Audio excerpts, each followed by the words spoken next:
Kita bukan artinya yang berbasic narkoba ya. Artinya kita hanya sharing ilmu, pengalaman gitu. Rata-rata di luar kesadaran. udah almarhum semua, Bu.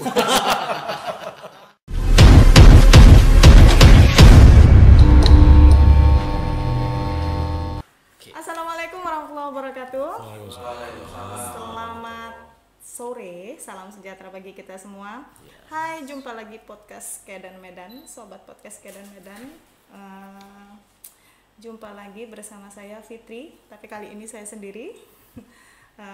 Kita kali ini di penghujung tahun ini kita akan berbincang-bincang tentang tema yang sangat menarik. Tapi sebelumnya kita ucapkan kali ini kita bertemu di podcast Kedan Medan. Podcastnya Tidak Medan. tepuk tangan dulu. Nah, bintang tamu kita kali ini, kalau kemarin-kemarin itu kita sudah ada siapa yang datang, kali ini kita produk lokal. Produk lokal. Siapa? Penasaran? Nah, dan tema kita kali ini adalah yang sangat menarik sekali tentang bahaya. Bahaya apa ini? Nah, tapi sebelumnya kita kenalkan dulu siapa bintang tamunya.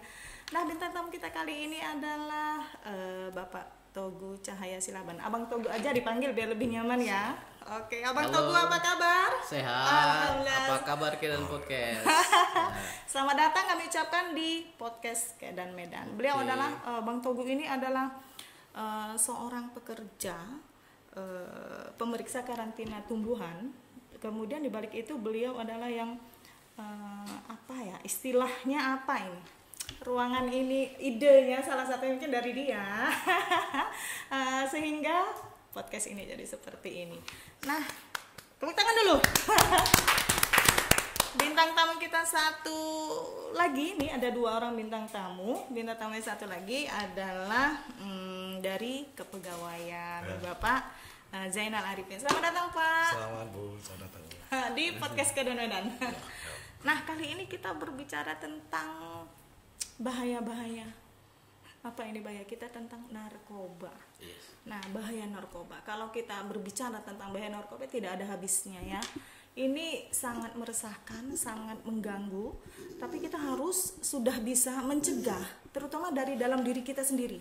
Dari dalam diri kita sendiri, otomatis ke keluarga, anak-anak. Nah, kalau sudah merembes berarti ke lingkungan sekitar dan juga lingkungan pekerjaan.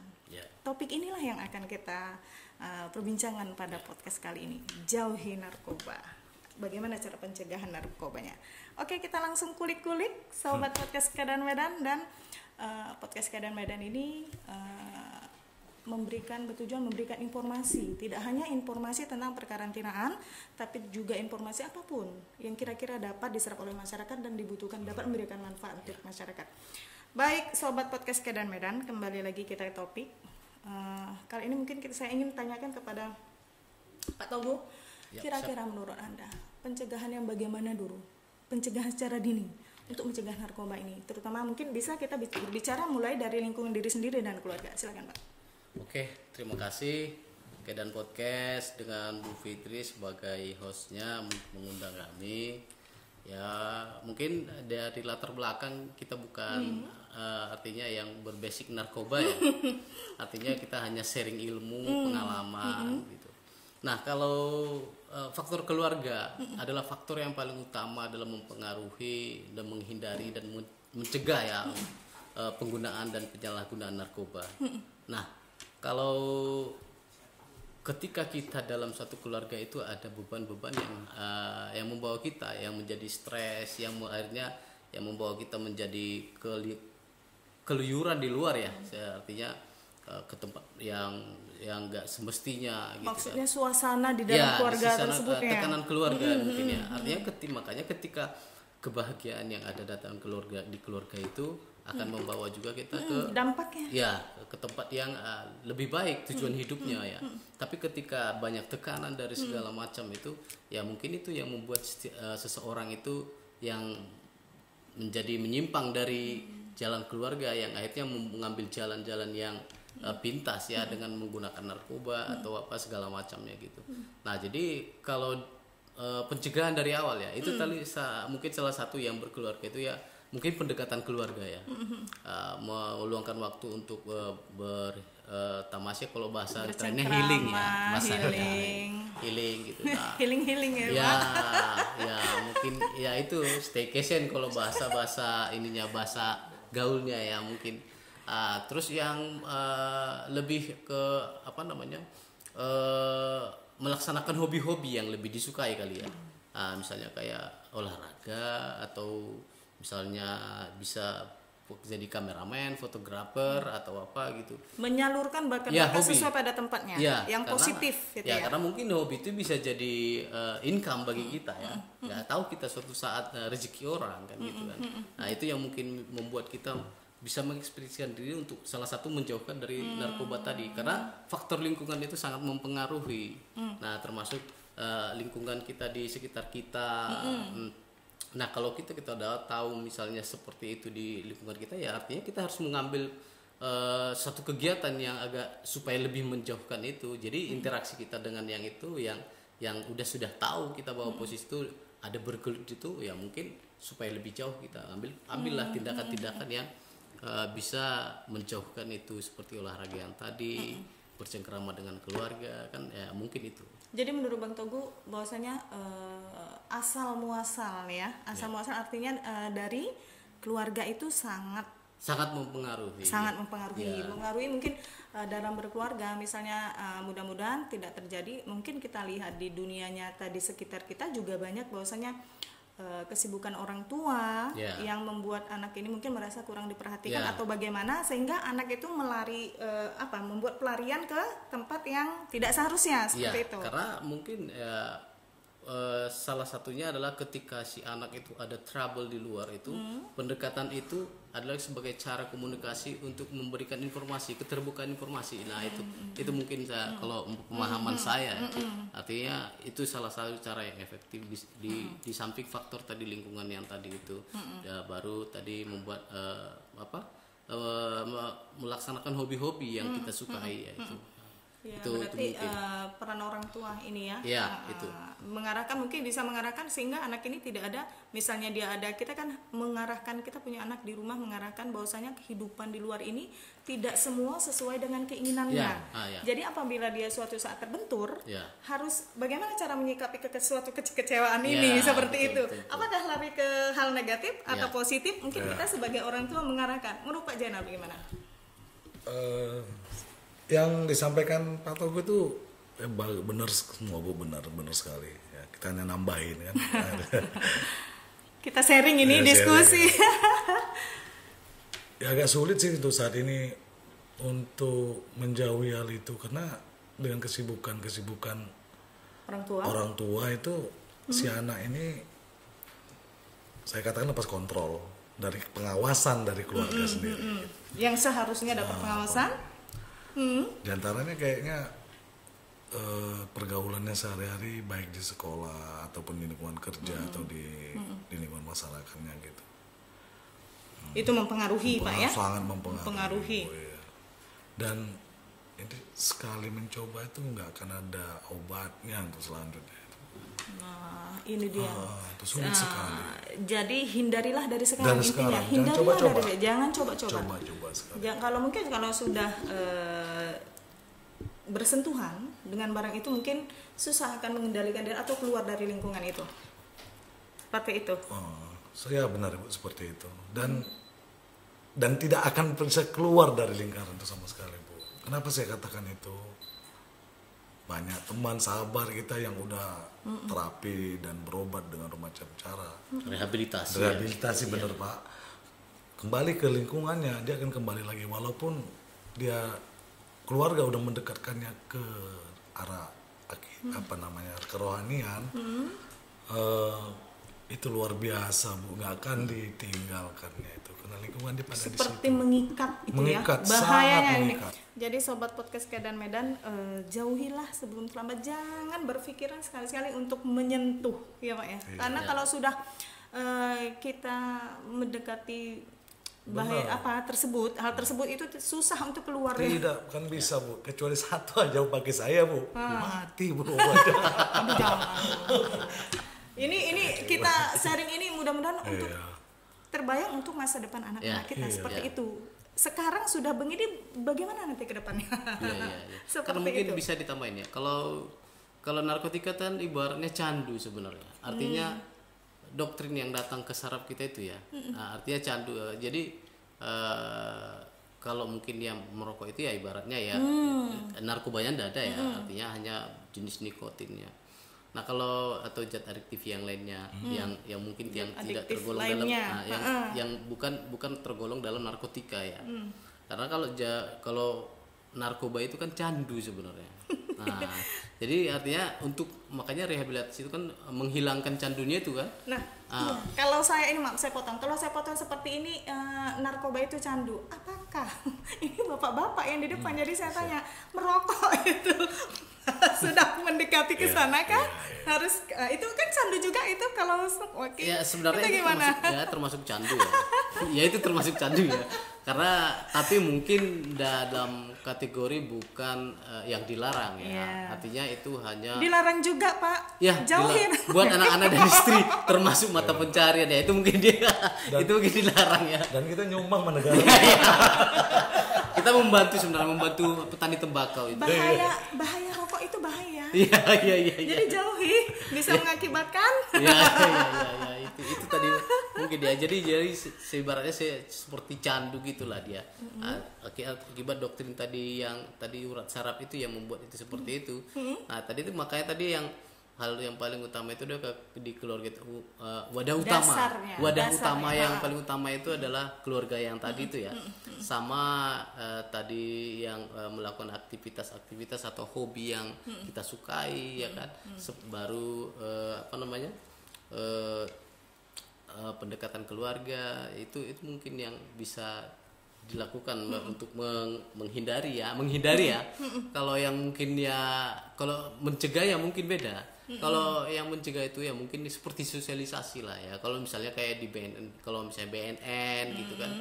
Ya mungkin menggandeng masyarakat atau mitra-mitra yang mitra masyarakat itu yang lain seperti ya ormas-ormas atau yang positif ya. Ini termasuk cara pencegahan pencegahan untuk merebaknya masuknya ya. Ya mungkin narkoba ini. Pendekatan ke kelompok masyarakat yang di pinggiran ya. Karena umumnya biasanya ini ya yang dari kecil dulu ya baru yang ke besar ya kan. Kalau yang anak-anak yang sering berkeliaran mungkin kali ya. Biasanya kalau di tempat kita di Sumatera ini kan rata-rata yang dekat-dekat ya yang pinggiran-pinggiran gitu ya, yang sering-sering kayak di Belawan itu kan mungkin banyak gitu kan seperti yang kita lihat di televisi ya. Kita pencegahan sudah kita bicarakan, sudah kita bahas tadi ya. Mungkin dari keluarga utamanya, dari diri sendiri juga, ya Pak. Maksudnya dari sendiri bagaimana menguatkan hati dan kembali ke Tuhan ini. Jadi ke rohani. Ke rohani. Jadi dia mengikat. Ini mau masuk jangan kata yang baik ya. Jadi jangan seperti itu. Nah, kalau untuk apakah menurut Bapak-bapak sekalian bisakah kita salah satu mencegah di masyarakat ini narkoba ini dengan kita tampilkan terlebih dahulu dampaknya gitu, bahayanya gitu. Kita lihat kan misalnya mungkin harus diperlihatkan contoh nyata orang yang sudah terkena narkoba itu akan susah kembali menjadi seperti semula. Nah, apakah salah satu misalnya sudah ada, kita bukan berarti mencontohkan yang ini udah kena kita contohin gitu. Artinya seperti itu ini loh, seperti ini. Itu menurut Bapak gimana?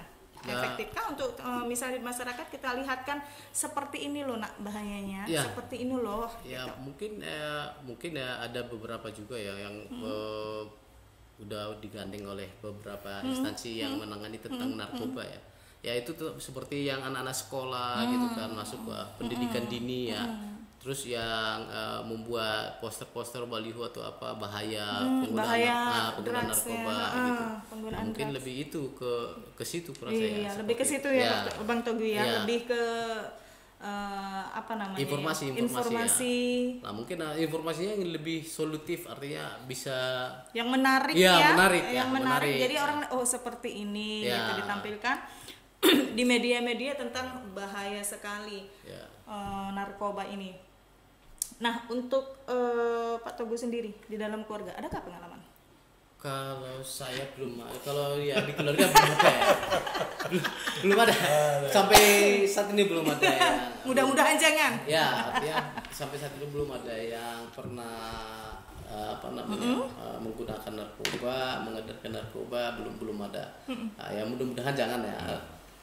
Ya itu tadi ya, mungkin dari kecil kita sudah Ajarkan? ya artinya diberikan pemahaman lah ya. Ya mungkin karena basic juga ke orang tua, mungkin dari guru memberikan pemahaman bahwa ini tidak bagus, lingkungan yang ini tidak bagus. Ya mungkin itu yang membuat kita lebih paham ya, makanya kita hindari hal yang seperti itu. Artinya jangan cepat berputus asa kita, adik-adik di luar sana, apabila ada suatu benturan, hambatan, janganlah melarikannya ke situ, keluar, seperti itu. Ya. Mungkin bisa seperti kata Bang Tobi tadi, bahwasanya ambillah hal-hal positif, jadikan hobi sebagai pelarian. Jadi kalau kesel udah lempar panah gitu ya. Ya kalau ibaratnya gini, dalam dunia kerja dengan dunia keluarga itu kan hampir sama, nggak ada bedanya. Artinya, di dunia kerja itu kan ada yang bersinggungan juga, tapi kan mau tidak mau kita harus tetap memberikan adaptif juga ya. Ya itu tadi salah satu core values dari ASN Beralak itu ya, adaptif ya. Adaptif. Jadi artinya walaupun ada gesekan atau konflik interest antara kita, tapi harus tetap kita memberikan komunikasi sebagai bentuk untuk mencapai target dari organisasi, karena kita kan bekerja untuk mencapai target organisasi. Nah itu juga dalam keluarga mungkin yang tadi itu. Jadi kalau misalnya dia ada masalah dengan di luar, nah artinya ya semua permasalahan yang ada di luar itu kan kita harus balik ke keluarga kan. Nah, artinya memberikan support itu kan keluarga.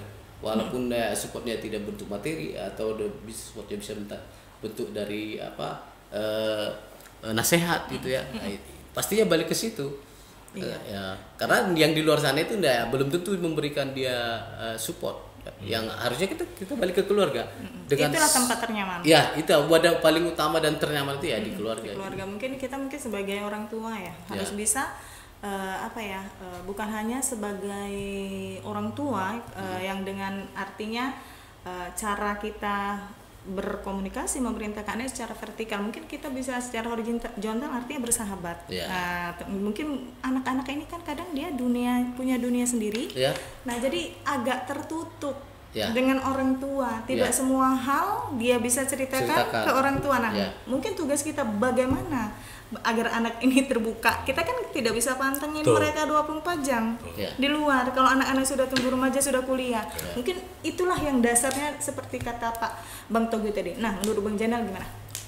Kalau saya Bu dibagi pemetaan Bu, bagi dua. Dibagi yang udah kena. Macam warisan ini. Macam tanah warisan dibagi dua. Enak ini, enak. Yang udah terkena itu jangan sampai kita gabungkan yang belum. Oh gitu ya. Karena tadi ada pengalaman Ibu bertanya tentang di keluarga, saya sendiri lihat. Nah itu mau saya tanyakan ini, bisa diceritakan mungkin.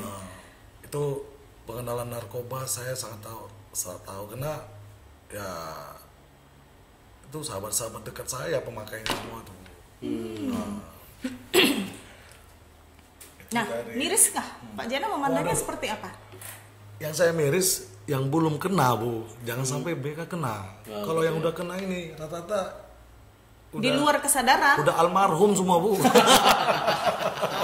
Benar udah almarhum Bu, maka saya berani mengatakan obatnya mati. Iya. Nggak ada kita sembuh, kena di samping narkobanya HIV-nya juga berjalan. Itu pendampingnya ya. Paket dia. Nah, sobat podcast Karena ada paket hemat katanya Bu, jarum itu bagi-bagi. Berapa orang memakai? Kita nggak tahu tuh darahnya. Iya. Itu sering sangat luar biasa itu Bu, dan jangan sampailah yang udah selamat dekat dan boleh tahu, tapi jangan coba sekali pun. Jangan. Bukan nggak bisa Jangan ya mungkin penasaran, jangan mendekat, jauhi. rehabnya berhasil Bu, AIP-nya Bu yang tinggal. Iya. Rehabnya berhasil. Ya AIP-nya mungkin yang tinggal. bisa ditambahin ya yang tadi yang ditanya sama Bu Fitrian tadi itu terkait dengan upaya pencegahan ya di tempat kita ya di lingkup Kementerian Pertanian kita ya. tadi bicara di lingkungan masyarakat Ya, ya, di lingkungan keluarga ya, dan lingkungan kita- masyarakat. Nah, betul. ini Tadi kita di lingkungan ke kerja. bergeser ke Ya, lingkungan ya, kerja. Ya. Artinya kan saat ini kan Bu Leni sebagai kepala balai dengan Pak Prima sebagai KTU dan Pak Sukor, Pak Rifki dengan Pak Ferry ya. Kita ibaratnya saat ini ada beberapa yang dilakukan yang mungkin ini ide yang sangat bagus dari ibu kepala balai dan salah satunya udah dilakukan sebelumnya ya. Contoh itu kita melakukan tes narkoba itu ya salah satu upaya tindakan preventif pencegahan. Bahwasanya kita peduli dengan lingkungan kita dan juga kita apakah ada sih di lingkungan kita pegawai BKP Medan Ya. ini yang Ya, positif, berarti Ya. kita sudah melaksanakan Ya. pencegahan tersebut dengan Ya. tes narkoba, Ya. melakukan tes narkoba ya. Ya, itu narkoba sudah ya. kita dilakukan oleh kantor kita karantina Medan. Kita lakukan tes setiap tahun, artinya ya negatif semua ya. Jadi itu tetap kontinu setiap tahun dibuat aksinya oleh karantina Medan Pihak sebagai manajemen, sebagai tadi rencana aksi tadi R4GN tadi itu salah satu pencegahannya di kita di organisasi kita. Terus yang baru-baru ini yang mungkin yang ditambahkan Bu Leni sebagai ice breaking, artinya di ice breaking ini memberikan motivasi gitu lah. Jadi bisa merangkul keseluruhannya, memberikan nasihat ya, artinya kita bisa lebih merefresh diri kita dalam bekerja gitu ya. Buat Itu. lebih bahagia. Ya, terus ditambah yang kita setiap hari Jumat ya olahraga ya. Nah itu tadi salah satu melaksanakan hobi yang tadi tuh. Olahraga ya kan. Nah itu ya olahraga, ice breaking itu sebagai salah satu cara menurut saya itu untuk menghindari ya atau Iya. mencegah yang tadi itu supaya kita jangan masuk di dalam tadi itu penggunaan narkoba tadi kan. Intinya mungkin dari di luar itu adalah diri sendiri juga Pak Bu. Ya. Perkuat keimanan. Ya. Perkuat keimanan, balik ke Tuhan. Ya. Itu Apapun nomor agama satunya Anda. itu Bu, Ya. utamanya Nomor satu itu ya, Pak ya, Jenel ya? pokoknya itu. Soalnya nanti kalau kita tidak kuat diiming-iming ini begini. Mental bertahan dan mental tidak mengikuti, harus kuat. Harus kuat. Iya betul. Berarti apa ya? Dari kita sendiri kita sudah melaksanakan kesadaran Ya. untuk membimbing pegawainya bahwasanya jauhi narkoba. Ya. Jadi dengan aksi apa? Membuat hal-hal yang positif. Ya. Artinya setelah kita 1 minggu bekerja, di refresh seperti itu, di refresh. Nah, jadi kita segar kembali dan jadi kita akan yang negatif itu mungkin lebih hilang. Ya pasti Pasti seperti karena itu. kalau lingkungan kita yang positif akan membawa dampak yang positif bagi pikiran kita kan. Ya itu tadi lingkungan yang tadi tuh. Ada bahasa Jepangnya tuh Pak. Apa Aksana itu? incorporisano. Ya ayo silakan Bu Fitri. Nah, kira-kira menurut Bapak berdua bintang tamu kita ini, cara menghindari narkoba yang simpel. Maksudnya cara menghindari narkoba biar sobat podcast Kedan Medan ini tahu. Ya. Kira-kira gimana sih Ini cara menghindari narkoba? Di lingkungan di lingkungan mana? apa Bu? Lingkungan atau Di kantoran? lingkungan, maksudnya bebas mau di lingkungan keluarga, terutama dari diri kita sendiri. Di lingkungan apa? Cara Ya. menghindarinya itu bagaimana? Yang Cara intinya kalau di lingkungan keluarga kan nggak mungkin. Artinya ya, kan kalau di ya, keluarga masa dia stres ya, sih. artinya kan ini satu di lingkungan keluarga sama di luaran ini sebenarnya kan. Cara menghindari. Ya kalau mungkin dari Pak apa dulu bisa dari Pak Jainal ya.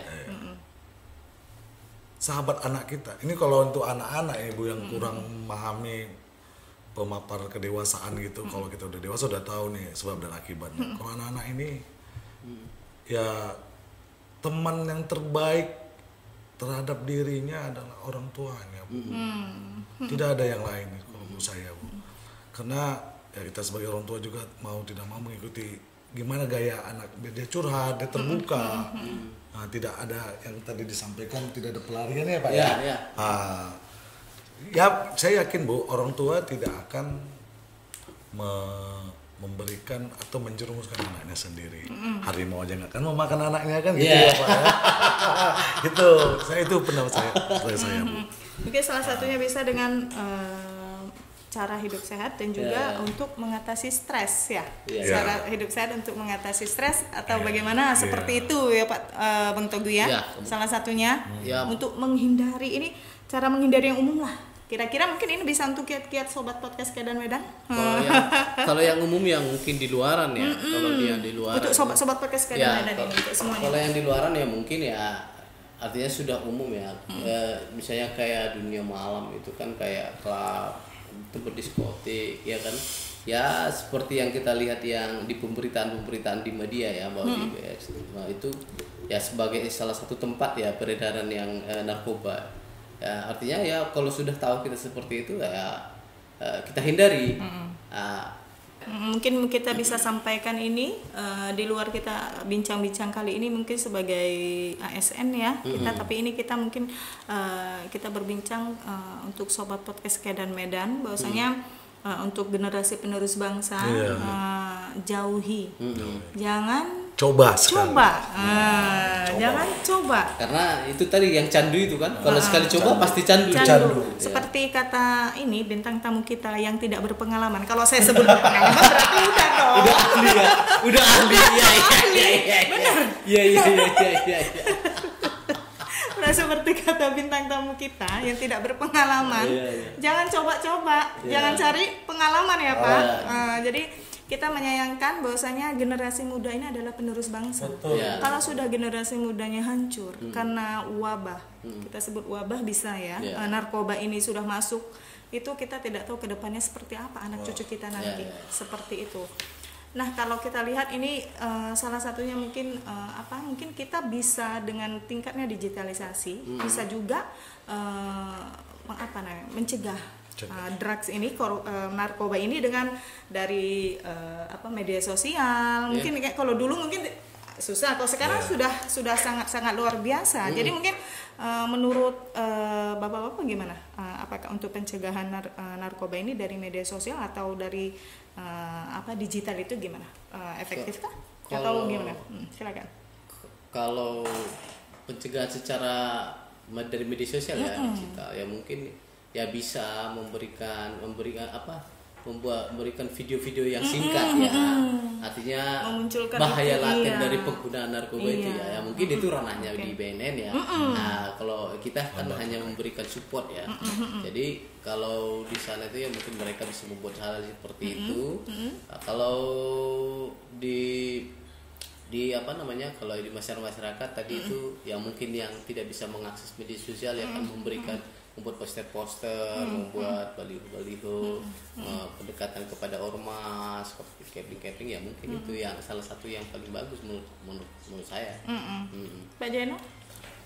Ya kalau tuh di media elektronik ya. Maksudnya ini secara digital seperti itu mungkin bisa dilaksanakan pencegahan narkoba, penggunaan drug secara digital. Anak-anak sekarang itu kalau via digital itu langsung nggak ya? Nah itu dia Bu. Itu contoh dan sebab akibatnya ditampilkan di sana. Karena setiap orang pasti punya namanya handphone pinter. Iya benar. Dia akan melihat di situ. Itu lebih cepat rasanya. Nah ini kita sudah dikode ini. Nah Bang Togu dan Pak Jenang, pesan-pesannya untuk generasi yang akan datang untuk terkait narkoba ini, jauhi narkoba atau apa gitu? Pesannya? Mungkin salah satu ya, ibaratnya gini, jangan sia-siakan waktumu. Waktu dan tubuhmu yang sangat berguna itu untuk hal-hal yang tidak produktif untuk dirimu, karena penyesalan itu akan datang terlambat. Ketika nanti sudah umur tua itu akan penyesalan datang. Nah, itu mungkin yang bisa saya berikan. Dan untuk adik-adik. Ya, jauh teman-teman yang lain juga jauhi narkoba. Jangan sekali aja menggunakan akan candu. Baik sobat podcast Kedan Medan, tadi dibilang salah satu narasumber kita, pergunakan waktu. Pergunakan waktu. Jangan coba karena waktu itu adalah hal yang sangat berharga. Tidak akan kembali. Tidak bisa ditarik kembali. Jadi jangan ngebuang waktu untuk hal yang tidak. Dan sayangi tubuhmu. Sayangi tubuhmu. Aduh, kalau sudah itu rusak kita tidak bisa merecovery dengan langsung segera. Ya, karena efeknya panjang kan. Efeknya jangka panjang. Efeknya panjang. Satu, Merusak. menyusahkan orang lain, menghabiskan uang. Kan untuk rehabilitasi kan butuh uang. Iya. Nah, kemudian merusak badan. Pertama ini dulu dirusak, lanjut semua. Sistem. Dan hilang masa depannya. Mbak Jenal gimana? Mbak Jenal. Kalau saya ya saya tambahin dari Pak Togu tadi, saya setuju sih, saya tambahin aja. Cita-citamu akan hilang. Jangan pernah berharap itu akan tercapai dan terwujud. Luar biasa. Jadi ini di penghujung tahun juga. Ini tadi kita bincang-bincang tentang ininya luar biasa ya, tentang jauhi bahaya narkoba. Dan alhamdulillah di lingkungan kita sejauh ini tidak ada ya Pak Tobi ya setelah ini. Mungkin Pak Tobi ini jadi pengawas ini nanti karantina. Lah memang udah pengawas karantina, cuman jangan dipindahkan ke BNN lagi. Aduh. Oke, nah setiap bintang tamu ini saya tanya, ini karena di penghujung tahun, harapannya di tahun 2023 nanti apa? ini hitung jam. Silakan. Ya, harapan saya ya jauh lebih baik lagi lah dari tahun sebelumnya, Bu. 2022. Harapannya simpel tapi berat. Iya, ngomong nyampainya agak pelan aja. Harapannya simpel tapi berat kalimatnya. Simpel tapi pelaksanaannya berat ya, Pak. Harus lebih baik lagi dari tahun depan, harus lebih baik lagi dari tahun ini. Oke, Pak Teguh. Mungkin setelah masa pandemi ya, masa-masa yang berat 2 tahun sebelumnya, artinya target ya di organisasi, target di keluarga, target apa itu yang belum tercapai ya mungkin semoga terrealisasi di tahun 2023 dan lebih baik. Tingkat kehidupan juga lebih baik, karena tingkat kehidupan yang lebih baik juga akan membawa kita ke keluarga yang baik. Amin. Saya ingat ada salah satu bintang tamu kita yang di podcast bahwasanya jangan berhenti untuk memberikan ide. Jangan berhenti untuk memotivasi, jangan berhenti untuk memberikan ide, jangan berhenti untuk berbuat. Seperti itu, maka Anda akan berhasil. Ini Amin. Baik, ini. Satu lagi ya. Ini satu lagi benar. Satu kata untuk podcast Kedan Medan. Satu kata untuk Kedan Podcast ya. Semoga makin sukses. Amin. Viewernya makin banyak, subscribe-nya makin banyak. Ya kan? Artinya tamunya juga makin banyak, ya kan. Tapi kalau karena kini salah satu akun dari pemerintah yang nggak bisa monetize ya, Pak Maksud ya, artinya sebagai media untuk memberikan informasi solusi kepada masyarakat. Artinya di samping kita tidak bisa menjangkau masyarakat satu persatu door to door ya, mungkin media ini bisa memberikan informasi kepada mereka. Walaupun nanti misalnya tidak komplit ya informasi itu, setidaknya ada sedikit bahan yang dia itu untuk mencari di mana sih kantor karantina Medan. Itu. Harapannya lagi, saya nggak ditanya harapannya. Untuk podcast apa harapannya? Ada yang kita pinta tambahan media. Nanti ngomong ke balai KTU, perwujudannya di sini. Nah, untuk Pak Jenal. Ya, untuk ini di konteks harapan apa? Satu kata untuk podcast Kedan Medan. Di sekarang dia tetap tersenyum aja. Tersenyum. Siapa yang tersenyum ini? Iya. Karena yang banyak senyum banyak, Pak. Di jalan juga banyak. Ya, lihat orang kita senyum. Dan tetap tersenyum. Karena itu sebagai feedback komunikasi kali ya. Awal promosi dan senyum itu ibadah. Jadi podcast Kedan kru-krunya, maksudnya senyumlah kalau banyak tugas. Oke, luar biasa perbincangan kita kali ini, seru sekali. Tapi mengingat waktu yang membatasi kita, karena narasumber kita, bintang tamu kita juga banyak ada tugas lain di luar ini, jadi kita sudah dikode. Baik, kami ucapkan sebenarnya terima kasih kepada Bang Togu atas waktunya, Pak Jainal. Terima kasih telah sharing di kita untuk bersama Sobat Podcast Kedan tentang bahaya narkoba. Stop. No drugs. No drugs. Nah, baik Sobat Podcast Kedan Medan, demikian tadi bincang-bincang kita dengan narasumber kita dari Balai Karantina Pertanian Kelas 2 Medan tentang bahaya narkoba. Lindungi keluarga Anda, lindungi diri Anda, dan juga dengan kita melindungi diri dan keluarga kita, maka akan kita bisa melindungi bangsa Indonesia dari bahaya narkoba. Bahaya narkoba. Mohon maaf kami apabila selama perbincangan kami berlangsung terdapat banyak kekurangan. Dan akhir kata, saya Fitri undur diri. Saya Zainal. Saya Togu. Kami ucapkan terima kasih atas perhatiannya. Selamat siang dan wassalamualaikum warahmatullahi wabarakatuh.